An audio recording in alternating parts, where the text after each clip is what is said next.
Ici la voix de Benjamin Vincent. Et ici la voix de Fabrice Neumann. Bonjour à toutes et tous. Oui, bienvenue à chacune et à chacun d'entre vous. Vendredi 18 octobre 2024, les voix de la tech, épisode 4. Moins de 30 minutes, vous le savez désormais, c'est la promesse. Mais si vous en voulez encore plus, nous avons le plaisir de vous annoncer la version premium des voix de la tech, Fabrice. Et oui, le même concept, le même sommaire, les mêmes voix, mais avec des interviews en version intégrale. Et un prix tout doux, 2,99€ par mois, avec en plus 3 jours d'essai gratuit. Et c'est uniquement sur Apple Podcast pour l'instant. Cette semaine, c'est une spéciale IA générative audio et vidéo que nous vous proposons. Des outils qui rendent souvent service aux créatifs, mais qui peuvent aussi être utilisés pour créer ces fameux deepfakes qu'on a parfois du mal à différencier des contenus authentiques. Alors comment avoir confiance dans ce qu'on voit ou ce qu'on entend aujourd'hui ? C'est la question à laquelle nous allons tenter de répondre avec toutes nos voix de la tech cette semaine, Benjamin. Et oui, à suivre dans une dizaine de minutes, la voix de Fred Roland, Adobe, pour les annonces effectuées à Max 2024 à Miami cette semaine. Tu connais Fabrice, le remplissage génératif dans Photoshop, celui qui invente des bouts de photos qui n'existent pas. Eh bien la fonction arrive en vidéo dans Premiere Pro. Oui, c'est incroyable, elle va sûrement changer la vie des cinéastes. Mais l'IA générative, à moins de 20 jours de la présidentielle américaine, c'est forcément aussi un sujet ultra sensible, Benjamin. Et on va voir qu'Adobe prend le maximum de précautions autour de son IA baptisée Firefly. Vous allez aussi découvrir la voix d'Antoine Ménager, le créateur de Lipit, un service étonnant pour ne pas dire époustouflant, qui automatise le doublage des voix en utilisant la voix originale et en synchronisant même les mouvements de la bouche. Alors c'est fascinant évidemment, mais on sait aussi que le monde des doubleurs professionnels est très inquiet, et pas seulement pour leur métier, mais aussi pour la qualité du résultat. On va lui en parler. Et tout de suite Fabrice, notre première voix de la tech cette semaine, c'est celle de Nathalie Birochot. Bonjour Nathalie Birochot. Bonjour. Bonjour Fabrice, bonjour Benjamin. Merci d'être une de nos voix de la tech pour notre 4e numéro. Avec plaisir. Vous êtes la directrice générale cofondatrice d'IRCAM Amplify, une société de commercialisation d'innovation audio créée en 2020.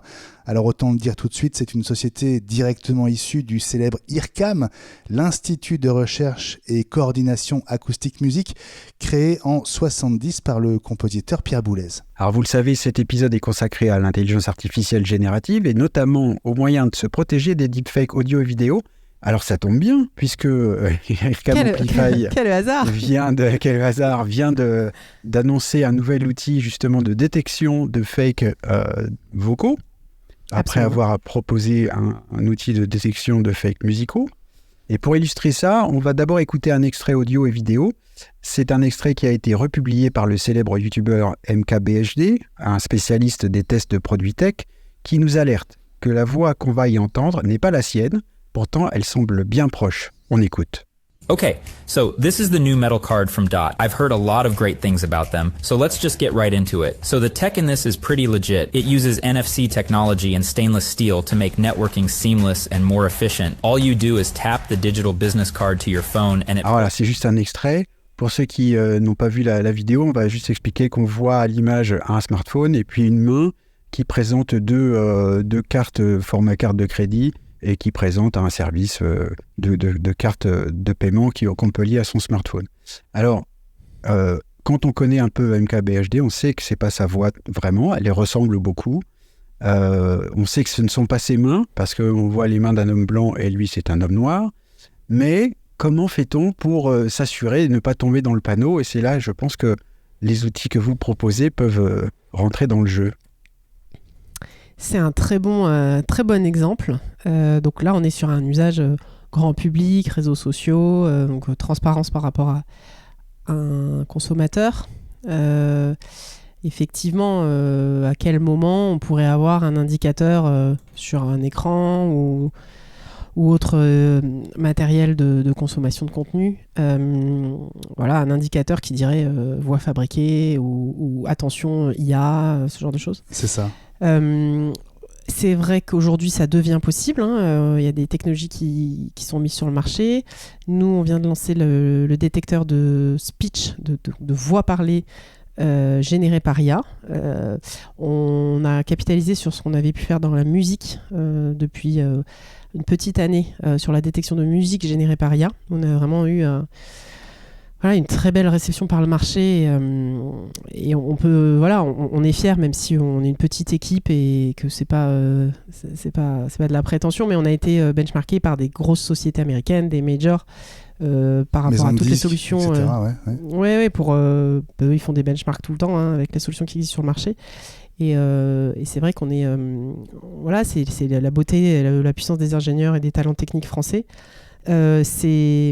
Aujourd'hui, ces algos-là, ils permettent d'aller chercher en profondeur des informations dans les fichiers, donc au niveau de la musique ou au niveau de la voix, pour savoir si elles ont été générées ou non par les moteurs qui occupent aujourd'hui la plupart du marché sur la génération de voix par IA. Sans dévoiler les secrets, est-ce que vous pouvez nous donner une idée de comment ça fonctionne ? Pas du tout. On fait Non, je rigole.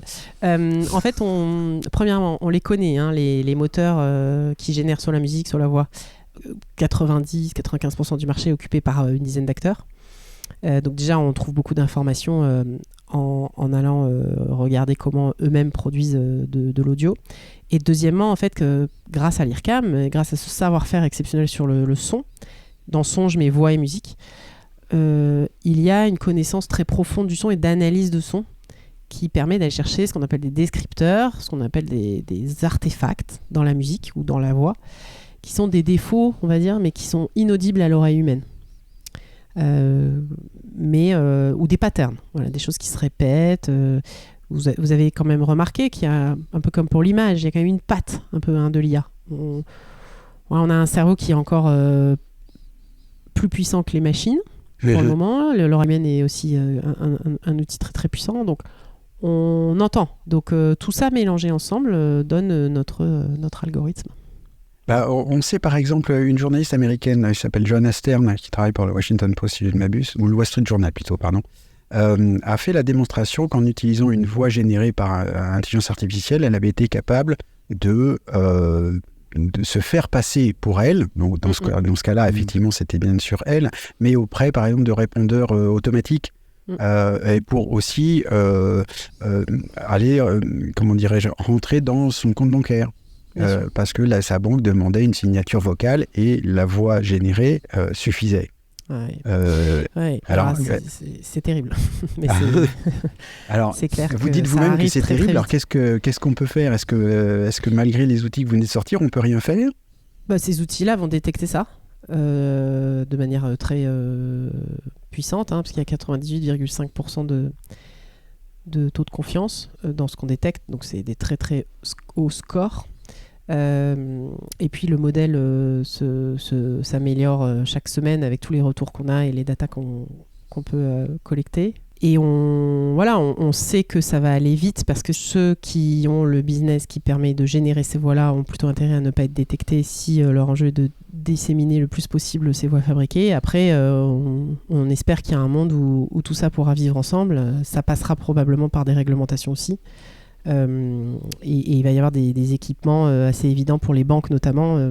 C'est du business model d'antivirus, c'est-à-dire qu'on n'est pas loin de ça, de mettre un portail, une protection, un mur, on appelle ça comme on veut, à l'entrée, à la sortie, pour scanner tout ce qui passe, tout ce qui rentre et tout ce qui sort. Ouais. Comment ça fonctionne concrètement, Nathalie, quand on veut s'assurer qu'un enregistrement audio est bien authentique ? Pour ceux qui veulent essayer très très basiquement et gratuitement, ircamamplify.io, on crée un compte gratuit, on crée une nouvelle tâche. Dans la liste de tous les produits qui sont sur notre magasin, on choisit AI Speech Detector, on clique, on drag and drop un fichier audio avec de la voix dedans qu'on imagine être fabriqué par une IA et on a un taux qui sort, un taux de confiance sur le fait qu'on pense ou pas que c'est de l'IA. Donc nous on dit pas c'est pas blanc ou noir, entre 0 et 100 on donne un indice de confiance. Quand c'est au-dessus de 80%, il y a des gros doutes qui commencent à arriver. Quand vous êtes à 95-98%, c'est sûr et certain que ça a été généré par un moteur qui est aujourd'hui sur le marché. On rentre dans un monde où ça va aller très très vite d'avoir des coups de fil de nos plus proches, maris, parents, qui nous appellent en détresse parce que ils ont un gros problème. Il se passe on aura. Il faut leur envoyer de l'argent, évidemment. Oui, ce sera, je pense, des choses critiques derrière. Donc Ouais, ça va aller très vite et donc ça semble évident on est un peu dans Blade Runner, mais pardon, c'est quand même ça. Hein. Vous parlez de volume, est-ce que la longueur influe beaucoup sur la capacité d'analyse de votre outil ? Est-ce que l'extrait de 15 secondes qu'on a fait entendre, est-ce qu'il est suffisant ? C'est une très très bonne question. Et c'est également dans les prochaines versions. Aujourd'hui, on est sur une version en ligne qui fonctionne très très bien à partir de 30 secondes. Et donc l'enjeu dans les processus d'apprentissage, c'est effectivement de diminuer cette durée-là. C'est entre 20 et 30, je crois, la durée minimum aujourd'hui. Si on met aujourd'hui 2 secondes, c'est trop faible pour screener. Nathalie Birochot, directrice générale et cofondatrice d'IRCAM Amplify. Merci beaucoup d'avoir été l'une de nos voix de la tech cette semaine et à bientôt. Avec plaisir, merci à tous les deux. Merci beaucoup. Salut Frédéric. Salut Benjamin. Salut Frédéric. Salut Fabrice. Fred Roland pour les intimes, responsable en Europe des activités audio-vidéo pro chez Adobe. Fred, on a le plaisir de t'accueillir dans les voix de la tech cette semaine parce que c'est la semaine d'Adobe Max, la conférence d'Adobe dédiée à la créativité. C'était en début de semaine à Miami avec 2 keynotes, une lundi, une mardi et beaucoup d'annonces évidemment autour de l'IA générative. Une IA qui ne concerne pas seulement les images fixes. Qu'est-ce qu'il y a de nouveau dans les 2 domaines qui te concernent directement ?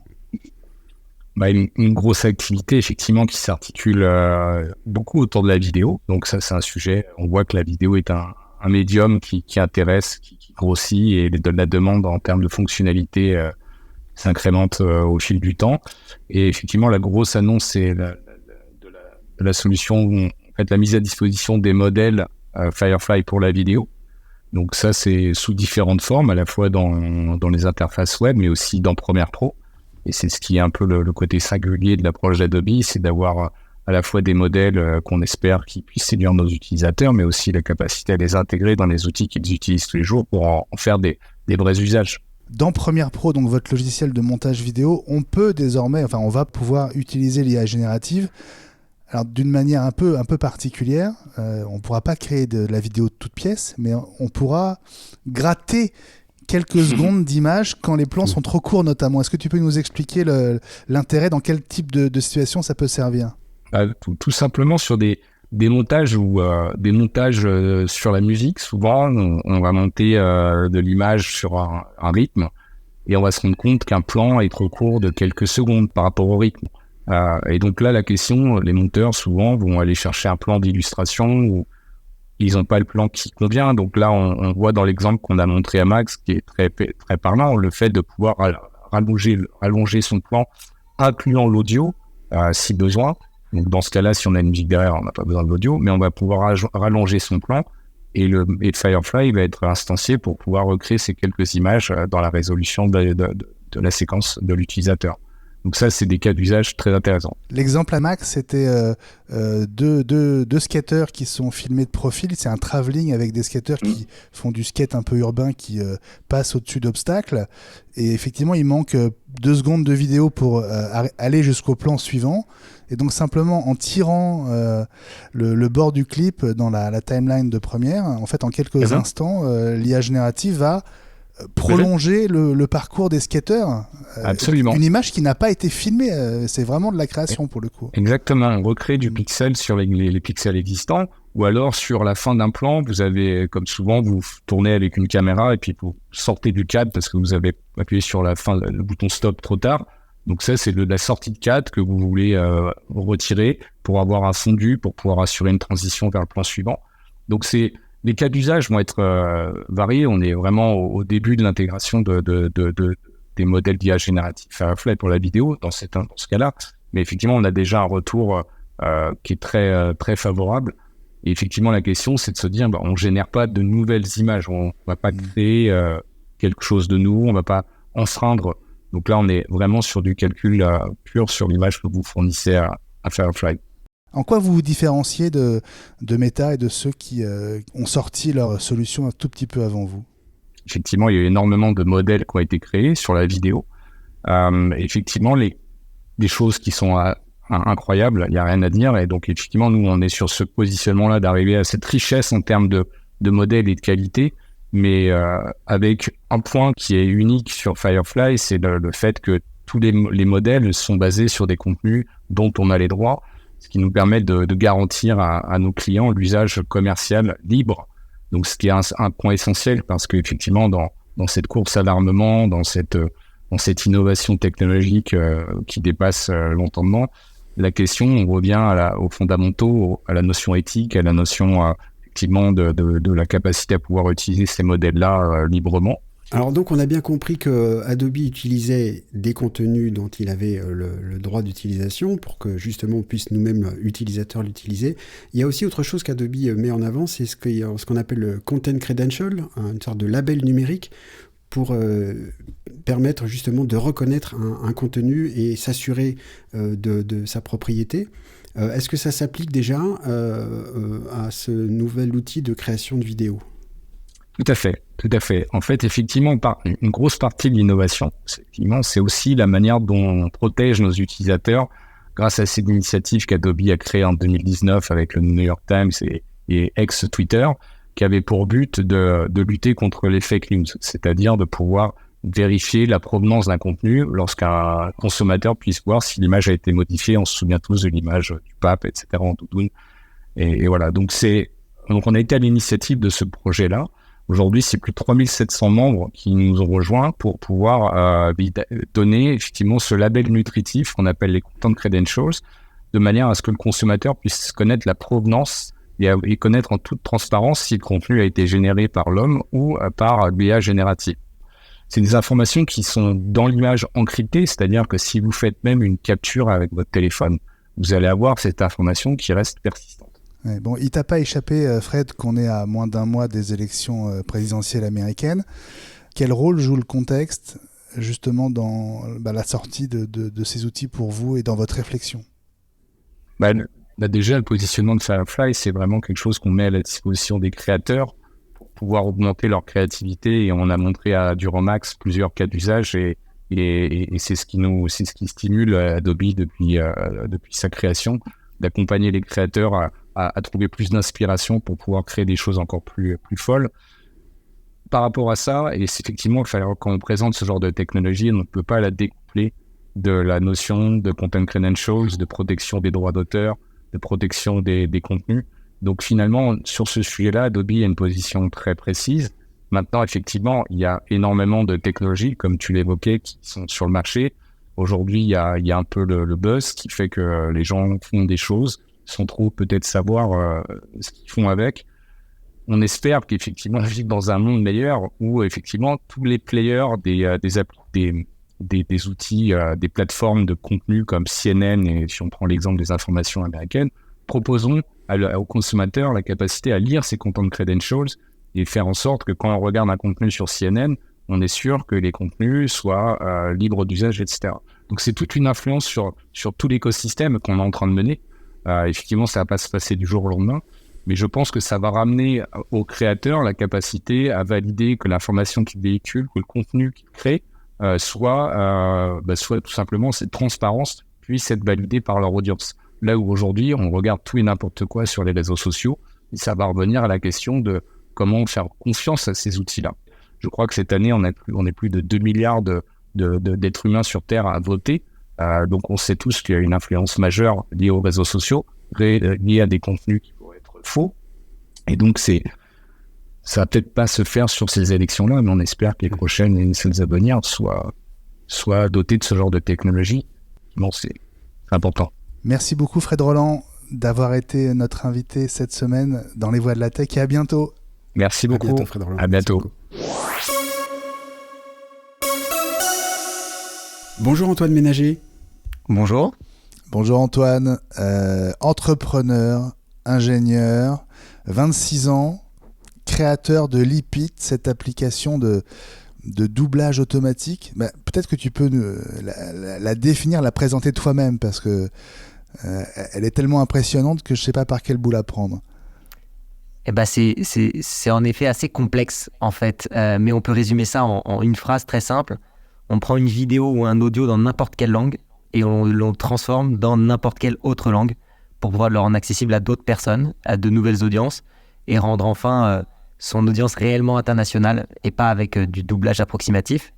Et donc ce qu'on fait, on fait du voice cloning, ça veut dire que c'est les mêmes voix mais dans des nouvelles langues, et du lip sync, c'est-à-dire de la synchronisation labiale, c'est-à-dire que les lèvres vont aussi bouger dans la nouvelle langue pour être sûr que ce soit complètement transparent pour le nouvel utilisateur. Antoine, le plus simple, c'est peut-être qu'on regarde un exemple. On va regarder Zendaya dans plusieurs langues, et c'est une des vidéos que tu avais postées à l'époque pour faire connaître Lip It. In many ways, because of the scope of the film, je pense que Denis, dès le début, a dit que c'était quelque chose qu'il voulait vraiment. Zaman bulmak. Biliyorum ki büyük hareketli parçalar var, importantes en movimiento, pero realmente quiero encontrar el corazón, 而这个核心就是这个爱情故事，你知道吗？ Antoine Ménager, cette vidéo, est-ce qu'elle a contribué à vous faire connaître dans le monde entier, justement ? Oui, suite à cette vidéo, on a eu du trafic kazakh, polonais, nord-africain. Alors moi j'aime bien dire les États-Unis c'est compliqué d'aller les chercher parce que malheureusement ils ont leur SEO à eux et donc ils se poussent leurs solutions entre eux, mais en tout cas sur les autres marchés oui on a eu beaucoup de en fait on a eu même des serveurs qui ont crashé suite à cette vidéo qui a fait beaucoup parler. Donc on était très contents à l'époque parce que ça a permis aussi de lancer un peu toute la dynamique autour de Lip It et même de trouver des beaux talents qui souhaitaient rejoindre l'aventure. Mais oui, on est très content, on va dire, de la visibilité que, en tout cas, celle-là a eu. Puis il y en a plein d'autres. Je vous invite à aller regarder le reste, soit sur notre site, soit sur notre YouTube ou soit sur mon LinkedIn directement. C'est très impressionnant à voir. Forcément, tout de suite, il y a un effet waouh. Alors, on se souvient de l'arrivée de Agen. Est-ce que ton idée avait démarré avant ça et tu t'es retrouvé à travailler sur un projet, on va dire, un peu comparable ou est-ce que c'est Agen qui t'a donné l'impulsion ? Non, je pense que si c'était Agen qui nous avait donné l'impulsion, je pense que déjà, on n'aurait jamais pu lever des fonds et deux, on aurait abandonné, franchement, honnêtement, avant même de commencer. Non, nous, on a lancé Lip It il y a 1 an et demi. Agen, c'est sorti il y a 1 an à peu près. Donc, on avait entre 3 et 6 mois de travail déjà avant pour pouvoir faire des algorithmes made in France sur les mêmes sujets. Donc, c'est-à-dire du sujet de speech to text, text to speech, speech to speech et lip sync, donc synchronisation labiale. C'est plein de jargons qui sont un peu complexes, mais qui permettent de comprendre comment notre techno fonctionne. Et c'est hyper important. Nous, on travaille surtout avec des grands comptes qui ont des besoins de sécurité, parce que c'est super les solutions américaines, mais c'est hébergé au Delaware. Et au Delaware, ils ont à peu près rien à faire de vos données, si ce n'est justement les vendre en direct, même à des prix assez délirants. Et sur la vidéo en particulier, les attributs de la personnalité, donc c'est-à-dire la voix et l'aspect facial de n'importe qui, puisque avant on parlait de droit à l'image, c'est en train de pivoter vers le droit de la personnalité, très important. Et donc en fait dans cette transition-là, c'est important de faire en sorte que vos données partent pas n'importe où et que surtout les entraînements des algorithmes ne soient pas entraînés sur votre tête. C'est malheureusement ce que font tous les Agen et compagnie qui en fait font un énorme stock de têtes et globalement ils vont vous appliquer la tête de quelqu'un d'autre qui vous ressemble le plus. Et bon, voilà, nous on trouve pas ça très éthique et c'est pas les algorithmes qu'on a décidé de faire. Mais c'est un parti pris américain comme d'habitude. Alors c'est intéressant de pivoter tout de suite vers les besoins des business et des entreprises, parce que pour faire, alors je vais me permettre un franglisme puisqu'on est avec quelqu'un qui du coup parle toutes les langues, et parler de l'éléphant dans la pièce, c'est-à-dire naturellement le monde du cinéma. Et du doublage du cinéma. Il y a une industrie du doublage et du sous-titrage en France qui est très vivace, qui est, si je me souviens bien, une des dernières qui reste parce que la France a vraiment un savoir-faire dans ce sujet. Et les doubleurs et les sous-titreurs sont plutôt inquiets des technologies comme celles que propose Lip It, pas seulement de Lip It. Quid des relations avec le monde du cinéma ? Belle relation. Relation sur la durée, évidemment, puisque faut être aussi conscient qu'à date, l'IA n'est pas capable encore de rivaliser avec un bon comédien de doublage. Alors, je me permets de dire bon, parce que malheureusement, il y en a d'autres qui vont être remplacés plus vite que certains, parce que la qualité n'est pas forcément toujours au rendez-vous. Et c'est un marché où il y a encore moins d'acteurs que de besoins. Donc, en fait, c'est un marché où les prix s'envolent, assez fou, et c'est un marché qui est capté par une vingtaine de personnes en France, hein. C'est la réalité de ce marché-là. Nous, on a échangé avec du coup Levoix et Belva, que sont 2 associations européennes de défense un peu des droits des doubleurs, des comédiens de doublage, pardon, ils n'aiment pas dire doubleur. On a échangé avec eux et en fait, c'est assez compliqué de se positionner et même de créer de synergie, en tout cas avec ces métiers qui vont peut-être disparaître, mais au moins être modifiés. Pour une raison toute simple, c'est qu'ils ont peur de l'IA en tant que technologie et même pas en tant qu'applicatif à leur métier. C'est des gens qui se considèrent comme des artistes, donc c'est super. Le seul problème, c'est que du coup, la technologie vient en quelque sorte casser l'humain que eux défendent depuis des années. Et donc, c'est très compliqué de discuter avec eux. On a essayé, on continue de le faire parce qu'on pense que c'est des liens qu'il faut garder. Et de toute façon, nous, pour les émotions de l'IA, on est obligé de travailler avec des gens qui connaissent et font en sorte que les émotions soient conservées sur ce type de contenu, type cinéma, série. Voilà. Alors, où est-ce que vous en êtes aujourd'hui, Antoine, avec Lipit et puis, on sait que vous travaillez notamment sur la traduction en temps réel. Où est-ce que vous en êtes ? Nous, on a des briques technologiques qu'on est obligé de faire évoluer. C'est notre boulot. Et donc, dans ce cadre-là, on a commencé par des briques technologiques donc de traduction différée. Donc, comme vous le citiez, donc, c'est-à-dire voice cloning, lip sync, etc. Donc, on dépose une vidéo, on vérifie la traduction, on peut. Et ensuite, on génère la vidéo finale. Mais en fait, ça, maintenant, c'est accessible à tous sur lipit.com. Et ça coûte combien ? Ça coûte combien de faire c'est entre 70 centimes et 1,30€ par minute. Voilà. Et si on a 1 minute à faire dans 15 langues, c'est 15 minutes ? Exactement. Et donc là, c'est où on en est et où on va, c'est la traduction live. Donc en fait, on est en train de faire passer, nous, depuis le début, c'est notre but. C'est vraiment des problématiques aussi de se dire comment est-ce que je peux vérifier que la traduction est bonne, etc. Puisque je ne parle pas les langues dans lesquelles j'exporte mon contenu. Et donc pour ça, nous, on est certain que demain, ce sera les broadcasters, donc c'est-à-dire les diffuseurs. Donc ça peut être des plateformes d'OTT, ça peut être la télévision, ça peut être Twitch, ça peut être YouTube, ça peut être LinkedIn sur le streaming LinkedIn, par exemple, etc., qui vont proposer directement à l'utilisateur le contenu traduit. Et pour pouvoir proposer ça à ces broadcasters-là, il faut que tout soit en live. Par exemple, est-ce que TF1, journal de 20h, est-ce qu'on peut imaginer que tout le journal de 20h soit disponible dans la langue qu'on veut, avec Gilles Boulot qui parle chinois et la météo en coréen ? C'est exactement ça. Et du coup, pour répondre à ta question, oui, et on travaille déjà avec France Télé, BFM, Paramount aux États-Unis, Al Jazeera, pour justement rendre accessibles les contenus télévisuels en multilangue. À date, on est à 91% d'accuracy et le but de fin d'année, c'est 95%. Sur les 5 langues majoritaires live, à savoir anglais, français, espagnol, arabe et mandarin. Et en fait, c'est là la place de start-up françaises comme nous, c'est de se dire, d'accord, potentiellement demain, c'est vrai, on sera racheté par des géants américains parce qu'on sera meilleur en précision. Mais la réalité, c'est qu'on a d'abord un énorme marché à récupérer, qui est le marché des gens qui ne veulent pas dépendre de ces géants américains. Et il y en a de plus en plus. Mais votre but, c'est d'être racheté par un géant américain ? Là, on se donne 24 mois pour atteindre une précision de 99% sur l'interprétation.